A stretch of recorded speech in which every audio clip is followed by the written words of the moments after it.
I dreamt last night the moon was so bright it melted the walls away. And it wasn't alarming when I saw Prince Charming come into my bedroom and say, "Let me persuade you to come to the place where tomorrow meets today." ooh! Bigger and better cities and gadgets. Forward, progress. If you were a scientist, you were it.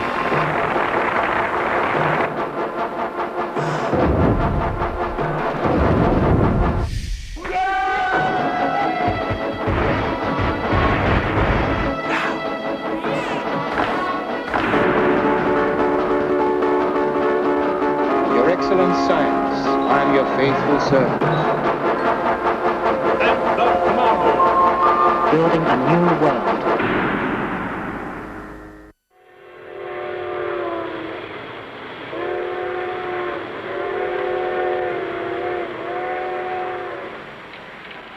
When did all this begin, Dad? Well, son, it's a very old story. It's so old it's hard to say when it really began. Could have been back in 1540 when Copernicus identified the Earth as a speck of dust moving in an orbit around the sun. Or it could have been in 1905 when a young German physicist arrived at a fundamental truth, that matter could be converted into energy and expressed it in the equation E equals mc squared. Then there were other dates. 1937, the first industrial atom smasher. 1942, the first nuclear chain reaction. 1945, the bomb. Somewhere in the course of these events, the dawn came up on the atomic era. It's going to have a tremendous effect on our town down there, son.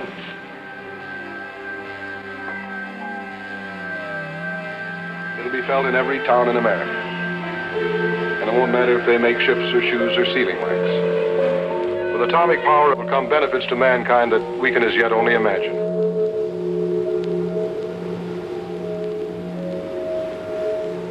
I've got to call the governor. Sir, I do. I think you've got to talk to him immediately. Do it immediately. We're operating almost totally in the blind. His information is ambiguous. Mine is non-existent. I don't know, a couple of blind men now have to stagger around making decisions.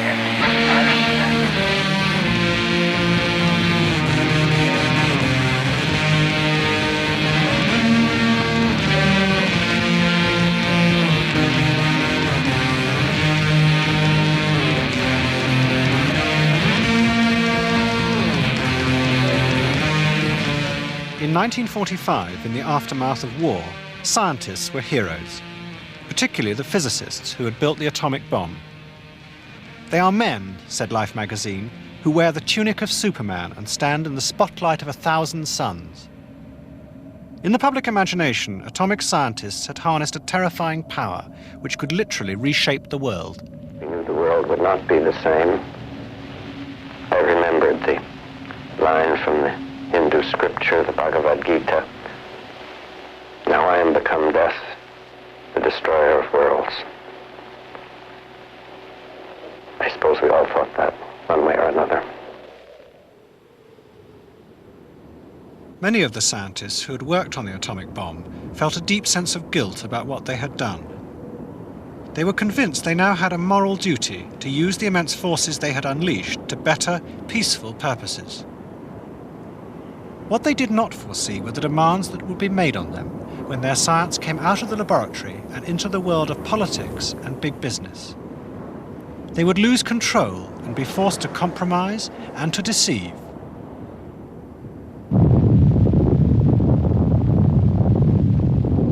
So all of a sudden we found that as scientists and technologists, we were capable of changing in a massive way the framework in which society functioned. I and many others felt that nuclear power represented a major energy future for the world. You have to understand that this was the first time that mankind had ever found an energy source which wasn't a routine natural phenomenon. Fire, of course, comes every time a lightning strikes a forest. Nuclear power was something else completely. We made it. And our ability to give the world what appeared to be, and still does appear to be, a limitless energy source for the future, was to any scientist and engineer probably the most exciting philosophic concept you could find. Today, at Shippingsport, Pennsylvania, we began building our first atomic power plant of commercial size. Mankind comes closer to fulfillment of the ancient dream of a new and a better Earth. The scientists have provided us with an example of nuclear science at work. In this baton, there is a small source of neutrons. I bring this source of neutrons over to this place in which we have uranium, and we set up a bit of atomic fission. This will move the marker on the scale and finally light the light, and the project will be started. The President of the United States has just started off electronically the groundbreaking power shovel 1,400 miles away in Shippingport, Pennsylvania. In this general mood of enthusiasm for science, politicians began to look to atomic power as more than just cheap electricity. It became the way to a better world. Это были годы больших надежд. Только что умер Сталин, пришел к власти Хрущев, и атомная энергия рассматривалась как средство для достижения лучшего уровня благосостояния народа. Тем более, что мы все тогда были загипнотизированы ленинским лозунгом. У Ленина есть такой лозунг. Коммунизм – это значит советская власть плюс электрификация всей страны. Вот электрификация – это атомная энергия, плюс советская власть, и значит коммунизм.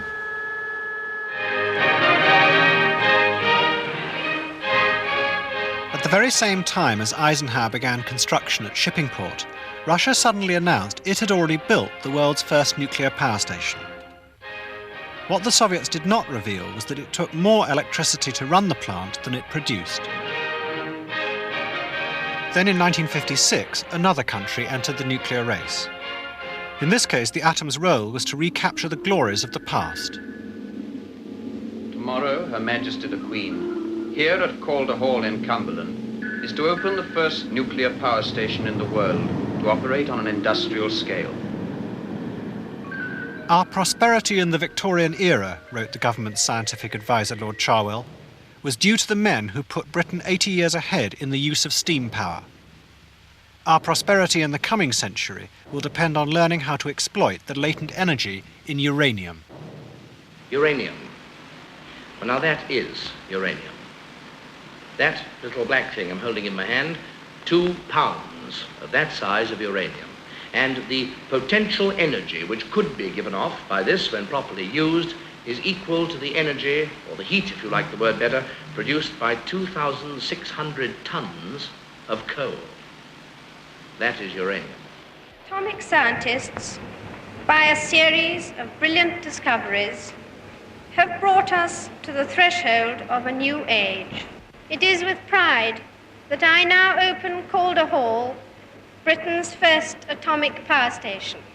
The British government announced that by 1965, half the country's electricity would come from nuclear power. Now, Dr. Leslie, we, see, it seems to me, in the building of this great place and its operation, have actually got ahead of the Russians and of the Americans. Yes, the atom is on its way to brighten our towns and to help manufacture our most dependable and indispensable household servant. In the late 50s, the Atomic Energy Commission made films that portrayed an atomic future in America. Scientists designed nuclear cars, planes, and rockets. Others predicted whole new cities powered by vast atomic engines. If somehow a product could be atomic, it had to be good. Family car, which are now being developed with atomic energy. Even your toothpaste may be a product of the atomic age. Да, я считаю, что, в общем, это был золотой век физики. И вообще появление энтузиазма у ученых, у специалистов. Они многое могут, многое могут. Вот, что у них какие-то большие возможности появляются. Science for the world.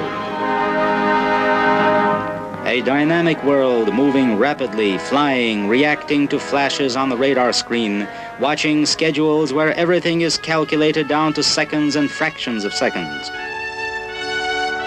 Science has permeated our very existence and can no longer detach itself.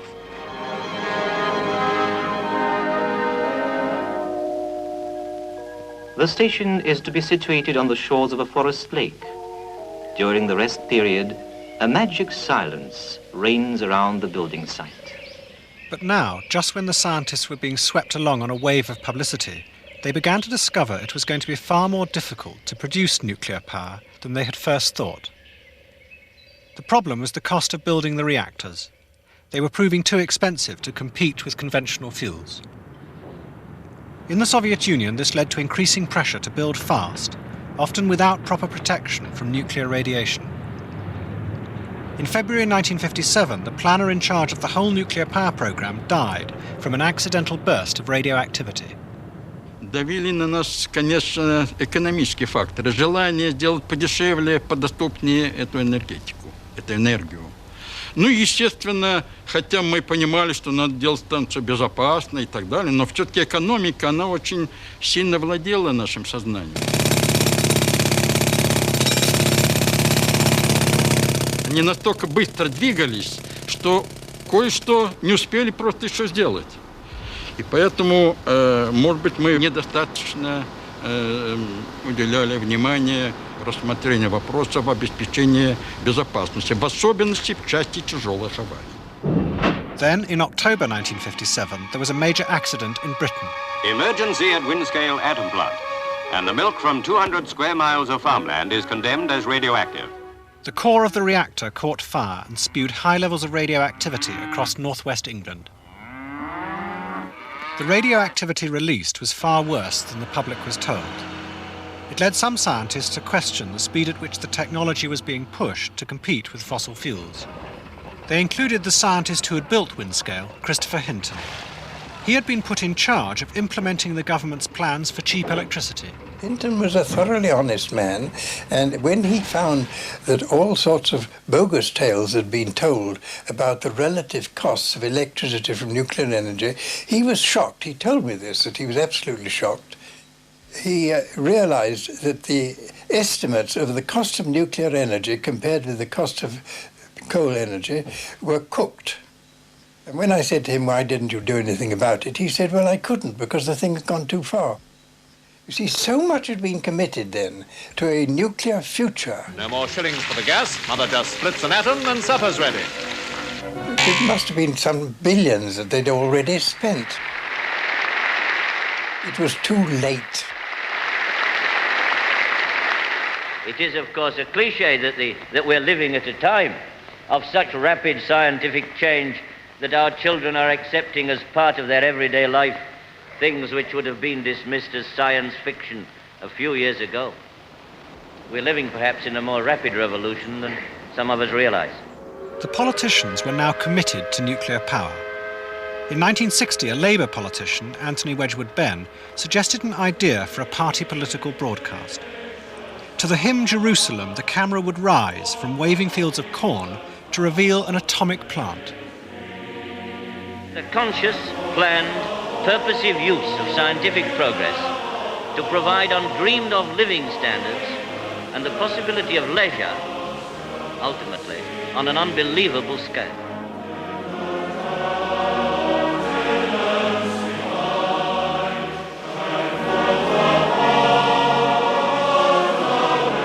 Nuclear scientists were now being carried along by a political enthusiasm for what science could achieve. Yet few of them in Britain, America, or the Soviet Union knew how to fulfill the promises they had made. There's a new dawn breaking over our world, the hopeful dawn of the atomic era. What benefits it will But two large American corporations, Westinghouse and General Electric, had already invested millions of dollars in nuclear technology. For them, there was no way back. In 1961, the new chief executive of General Electric told his staff, "We're going to ram this nuclear thing through." We can move forward to new and even greater achievements in the atomic era. This is the hope that awaits us in this new dawn's early light. Control over nuclear technology had passed from the scientists to the industrialists. They were now about to take an enormous gamble to make nuclear power not only practical, but profitable. I'm Bert Wolf. I had General Electric's Peaceful Nuclear Power Program. And this is a building which is made to model an actual boiling water reactor. We can come right over here to a facility where down low in the cavity there is the boiling water reactor. General Electric and Westinghouse took the simplest form of nuclear reactor, originally designed for submarines, and redesigned it on a gigantic scale. These were then offered to power companies at knockdown prices. The manufacturers decided to bear any extra costs themselves. They gambled they could start a bandwagon which would make the nuclear business profitable. The key figure was the salesman. We would sell one at a time, and each time we sold one, we'd have a celebration. I can recall when we'd have meetings and someone would come in and said, we sold a plant to somebody, and we'd all stand up and shake hands and go out for lunch and have wine and toast each other. It was a great celebration. Then in the late 60s, we began selling these by the tens, so it became a real business. The plants were sold often before they had even been designed. The power company accepted on faith the manufacturer's claims that because the reactors were big, they would achieve economies of scale. These sales were then cited to the next buyer as proof of the soundness of the manufacturer's claims. In the process, the reactors became bigger and bigger. And it worked. The two corporations sold dozens of plants at home and abroad. Only Britain refused to succumb. A giant of limitless power at man's command. Man is building a brighter future for his children and his children's children in the new world of the atomic age. But senior nuclear scientists were worried about safety in these enormous plants. At the center of the reactor was the uranium core. Its heat powered the generators. The cores were now so large that if for any reason the flow of water to keep them cool were lost, they would melt. The scientists feared that such a core could then burn its way through the floor of the containment shell. In theory, there would be nothing to stop it emerging on the other side of the world. They called it the China syndrome. The doubters included Alvin Weinberg, the man who had designed the original submarine reactor. As long as the reactor was as small as the submarine intermediate reactor, which was only 60 megawatts, then the containment shell was absolute. Now that's not quite right because... When you say the containment shell was absolute, do you mean it was safe? It was safe. But when you went to 600 megawatt reactors and 1,000 megawatt reactors, you could not guarantee this because you could, in some very remote situation, conceive of the containment being breached by this molten mass. And that change, I would assert, occurred as a result of this enormous economic pressure to make the reactors as large as possible. In 1964, a team of scientists working for the Atomic Energy Commission studied the possible consequences of a nuclear accident. They concluded, "We have found in our present study nothing inherent in reactors or in safeguard systems as they now have been developed, which guarantees either that major reactor accidents will not occur or that protective safeguard systems will not fail. Should such accidents occur, very large damages could result." And that's when the nuclear dream began to fall apart. In 1965, scientists advising the Atomic Energy Commission tried to force the manufacturers to make their reactors safer. Good evening. Well, as I'm sure you've heard, we're going to have an atomic power plant here in New York. The Atomic Energy Commission has granted to Consolidated Edison permission to build a nuclear steam electric generating station at Indian Point in Westchester County. Westinghouse had already built a small atomic plant at Indian Point. Now they applied to the AEC for a license to build a giant reactor on the same site. At the same time, General Electric proposed a massive plant just outside Chicago. The scientists on the Advisory Committee on Reactor Safeguards were worried that a core melt so close to large cities could cause a disaster. They drafted a letter to the chairman of the AEC, Glenn Seaborg, which would by law have to be published. It said they would only agree to the plants if the manufacturers redesigned all future reactors to stop a molten core escaping if an accident, however unlikely, occurred. Seaborg was an ardent proponent of large reactors. We think that it will be possible to build huge nuclear power reactors that will produce electricity at the rate of millions of kilowatts and desalt seawater at the rate of hundreds of millions of gallons a day. Seaborg asked for the letter not to be published. The impact on the industry might be serious, he said, and the public might misunderstand it. He and his fellow commissioners would deal with the problem in private. All I can say is that we tried to take such steps as we could to follow their advice, to make the changes that would make them safe. So what did you say to the manufacturers? We had meetings with the manufacturers and discussed the issue with them. I think they were doing the best they could, and I don't know that we ever made a tremendous push to try to get them to change their whole manufacturing system.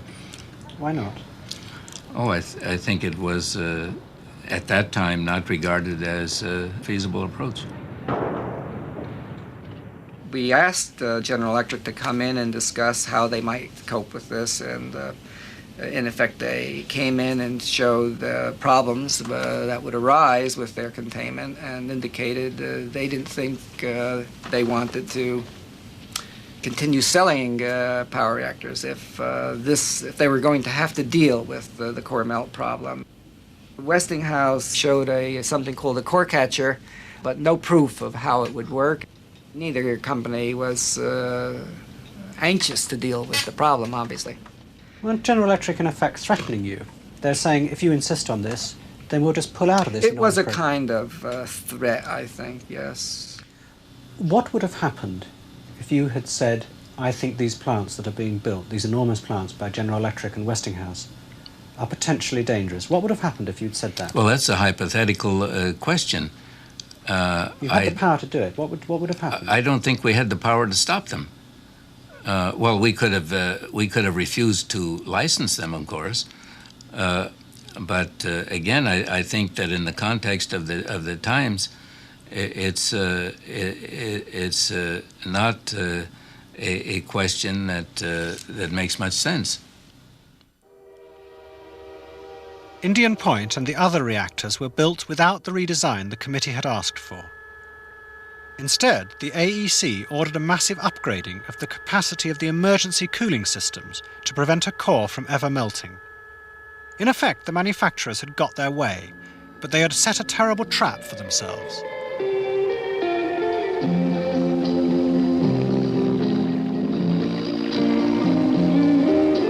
In contrast, in the Soviet Union, the grandiose nuclear plans of the 50s had remained on the drawing board.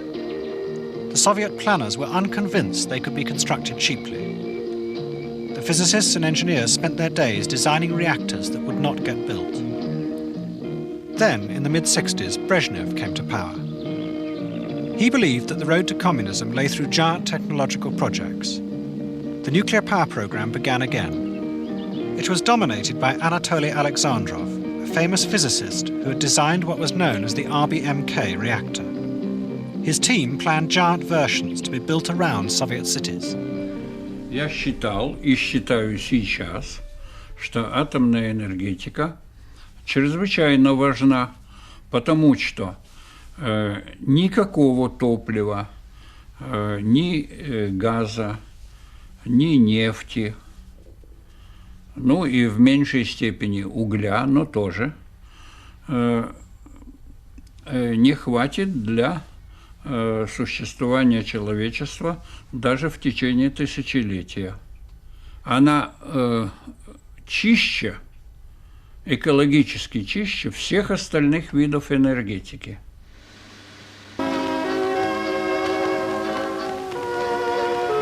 The The idyllic picture of a nuclear Eden masked a reality in which safety was barely even considered. The reactors were built at great speed to cut costs and to fulfill the Soviet plan. Some had no protective containment at all, despite the high pressures of steam.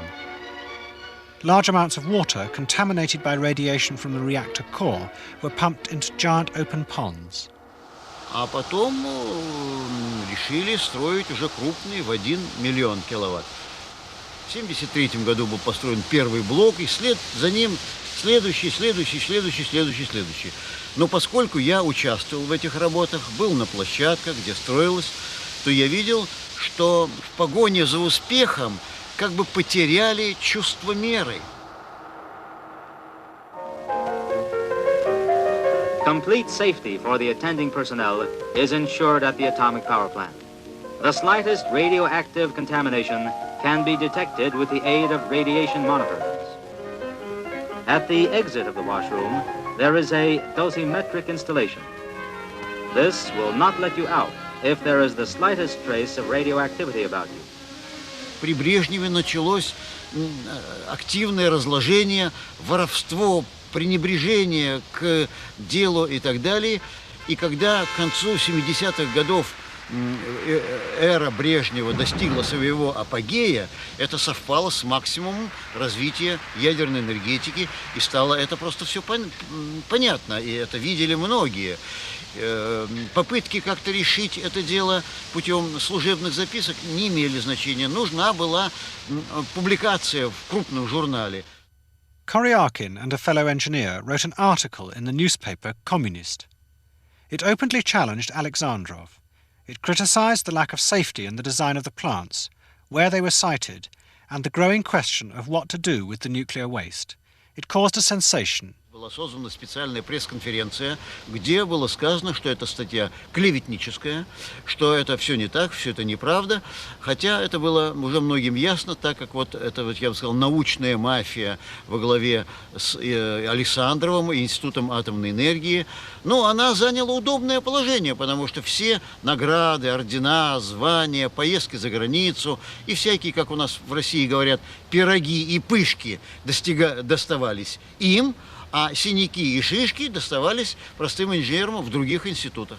Ну, это довольно широко бывает в жизни. Часто бывает в жизни. Britain, meanwhile, struggled just to make her plants work. So far, the first of the advanced gas-cooled reactors being built here on the Kent coast at Dungeness hasn't produced a single watt of electricity. Ordered at a cost of £80 million and due to be commissioned in 1972, it might just start producing electricity in 1977. And really, nobody has a clue how much it's going to cost us. So, why is it that things have gone wrong? For a start, it is with pride. When Cawdor Hall was opened, we were leading the world by 3 years. I can only feel terribly sad because I've seen that lead thrown away. I find it difficult to put it any other way. A nuclear generating plant is as harmless as a chocolate factory. But a lot more nuclear power is needed. Nuclear power. The power to keep America turning on. In America, the enormous nuclear plants ordered in the 60s were nearing completion. The engineers in charge were beginning to discover the trap they had set themselves by failing to redesign the containment. If a molten core could not be contained, then the emergency systems to prevent a meltdown would have to work, whatever happened. The engineers had to anticipate everything that could possibly go wrong. In the enormous complexity of the plants, this was proving impossible. One of the main things we began to discover is that our theoretical calculations did not have a strong correlation with reality.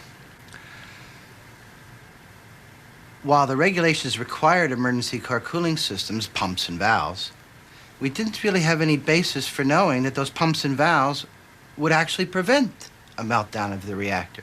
because the degree of complexity of trying to predict what will happen inside a huge reactor in the midst of a pipe break, we couldn't make any judgments because we didn't have any facts on which to make judgments. During the winter of 1971, a series of tests of emergency core cooling systems were performed at the AEC's private testing site in Idaho. Accidents were simulated in a small model of a reactor. In each case, the emergency systems worked, but the water failed to fill the core. Often it was forced out under pressure. Despite this, both the industry and senior members of the AEC argued that the full-size safety systems were safe enough. I think what happened was the federal government and the nuclear industry decided that the absence of proof of danger was almost as good as proof of safety. In other words, even though we had done experiments that cast doubt on whether the safety systems would actually work if we had an accident, we still had that backup that, well, maybe an accident won't happen while we continue to work to perfect the design of the emergency system. Now, we couldn't announce to the public that we, having told the public that the plants were safe, we now had to disclose to them we were wrong, and then the fact that all these safety systems we told you about, actually, they might not do any good. My goodness, the uproar would have been, we all probably would have been fired. That would have been the end of this wonderful technology from the standpoint of us. And we just couldn't admit that we had been wrong. And plus, of course, you understand with this one experiment, it didn't prove that the emergency systems wouldn't work in all circumstances. What is your principal concern right at this minute? Well, my principal concern is that we got an accident that we never been designed to accommodate. On March the 28th, 1979, a series of human and mechanical errors at the 3 Mile Island plant exposed the core. It reacted with steam and produced hydrogen, which exploded. None of the emergency teams could understand what was going on inside the reactor. Then suddenly, this helicopter detected a large radioactive cloud drifting towards the nearest town. The voices of the commissioners in charge of the disaster were recorded by a dictaphone that had been left running on a table. What was their time scale involved there? Hours. Hours before what? Before you had a core melt. Before you had a core melt? You would have hours till when you were generating fission products in a core melt kind of situation through the containment. I think, we got the best we got, Joe. And they're not coming up with answers. We got the... Well, don't you think as a precautionary measure there should be some evacuation? Probably, but I must say it's operating totally in the blind, and I don't have any confidence at all that if we order evacuation, we won't move people from a place where they've already gotten a piece of the dose they're going to get into an area where they will get, another piece. They will have had 0.5 of what they were going to get, and now they'll move someplace else and get 1.0. Good. Now, Joe? Yes, sir. It seems to me I've got to call the governor. Yes, sir, I do. I think you've got to talk to him immediately. Do it immediately. We're operating almost totally in the blind. His information is ambiguous. Mine is non-existent. I don't know, a couple of blind men now have to stagger around and make a decision here. Don't we know that it's been stopped? For instance, we just lost all communication with the control room.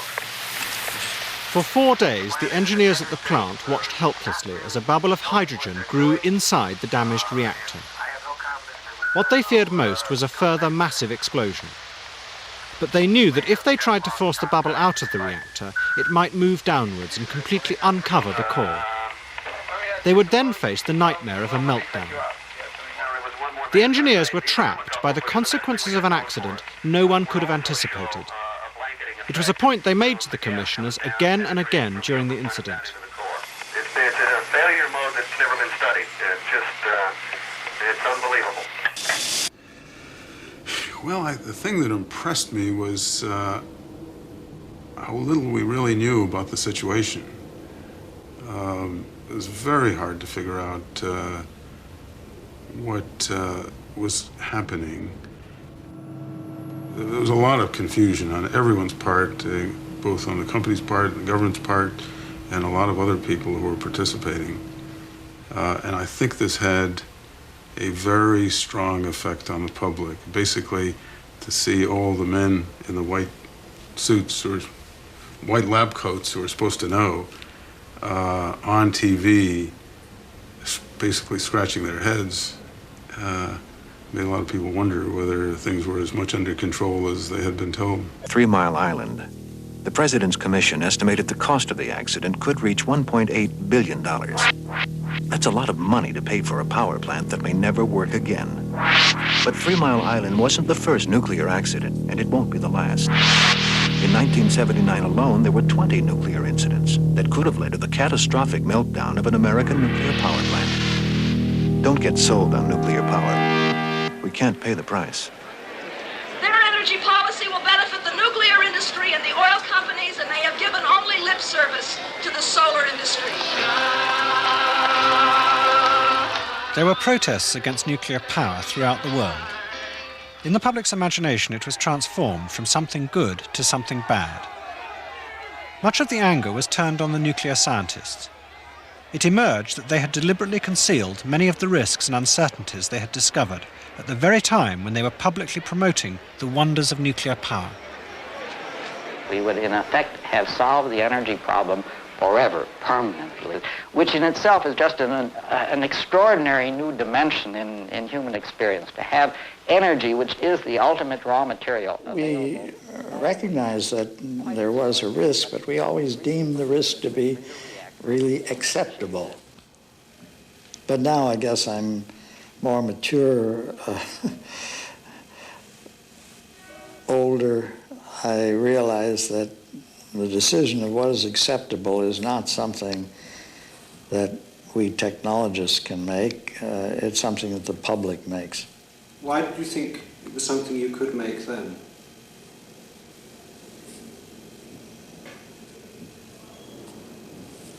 You know, I guess it never occurred to me to ask this question.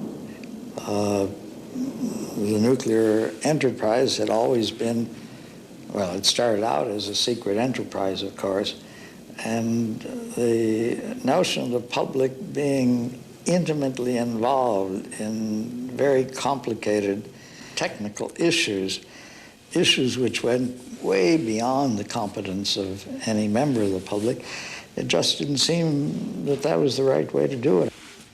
And I think the basic question is, can modern intrusive technology and liberal democracy coexist?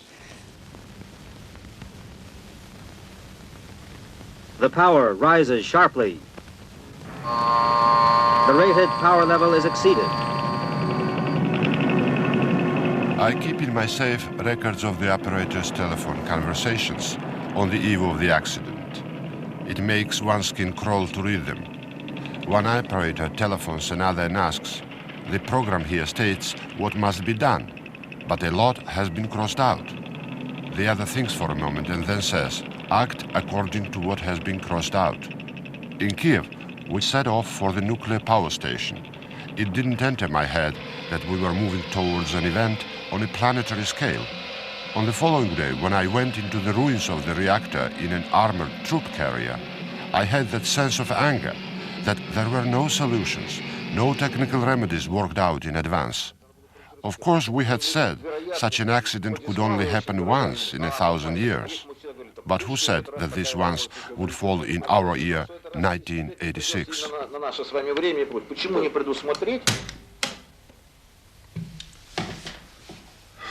Это голос Валерия Легасова, академика, одного из моих героев моей повести «Чернобыль», человека необыкновенной и трагической судьбы, человека, с которым я встретился осенью 1986 года.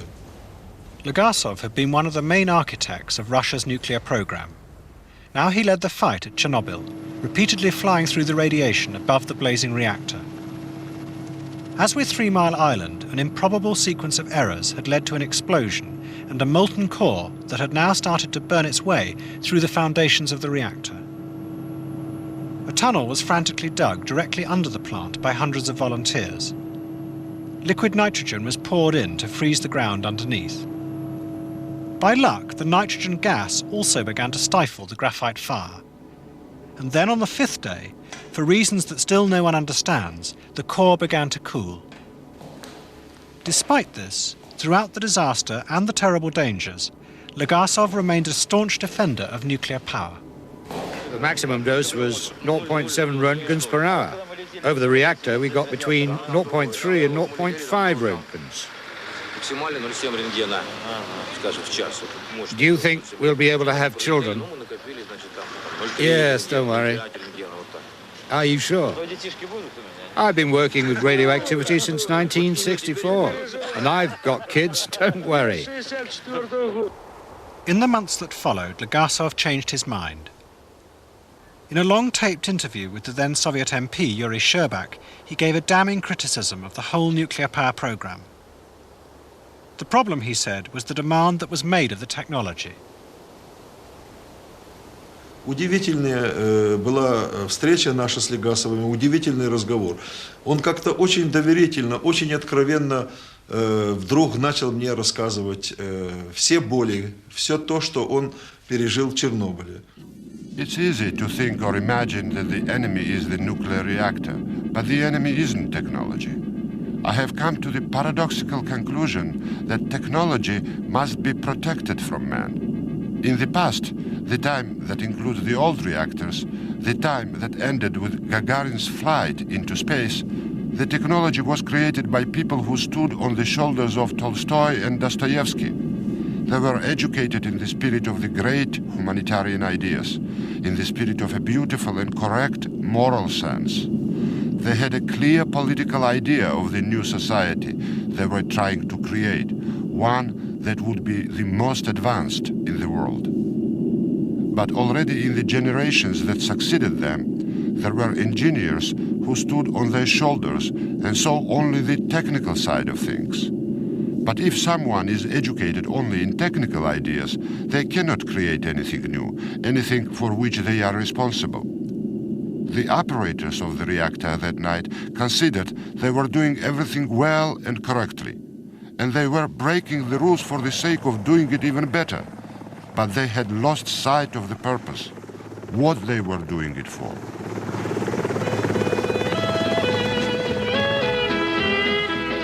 Then 2 years to the day after the accident, and for unknown reasons, Valery Legasov committed suicide.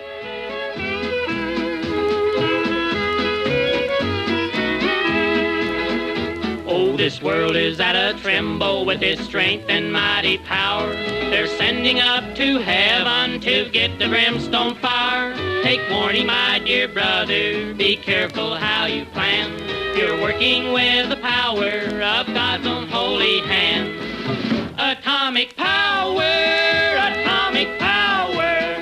was given by the mighty hand of God. Atomic power, it was given by the mighty hand of God.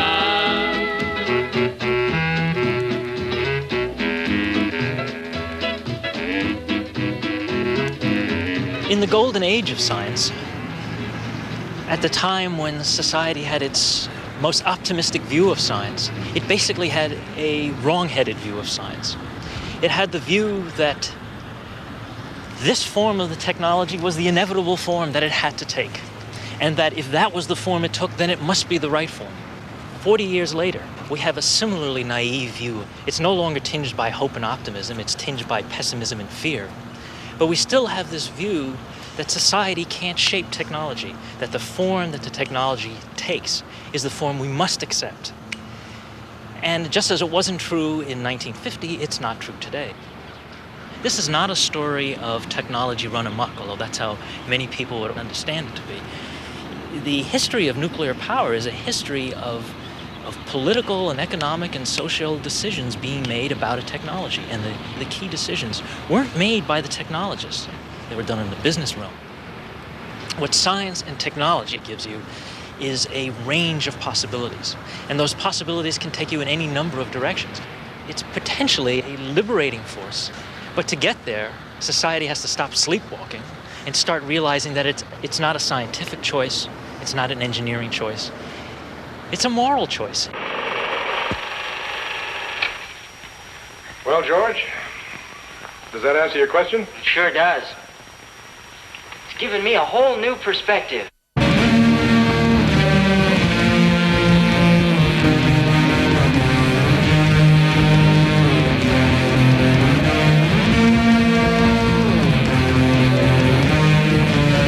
After World War II, there was a scramble between America and the USSR to develop ever more powerful nuclear arsenals. If you're a digital satellite viewer, press red to find out more. Next, here on UKTV History, we look at the definitive account of Hitler's death.